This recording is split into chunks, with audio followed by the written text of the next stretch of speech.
Hello guys, this is How to Socials and today I'm going to show you how you can change your Twitter username. It's really easy and it shouldn't take a lot of time, so let's get right into it. So the first thing that you need to do is obviously go over on Twitter. Once you are on Twitter, you need to press on the little button with three horizontal lines on the top left corner of your screen. Your screen should now look like this. Here we're going to go over on our profile by either clicking on the profile button or on our profile icon.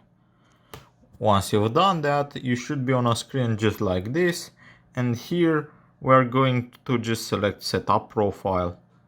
Once you've done that, it's going to ask you to pick a profile picture, which I won't do right now.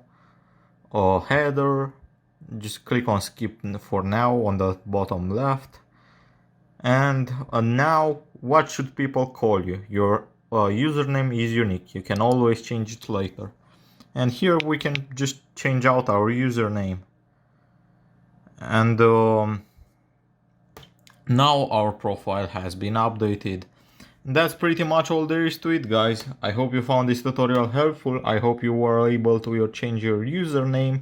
Don't forget to subscribe to the channel and see you in the next one.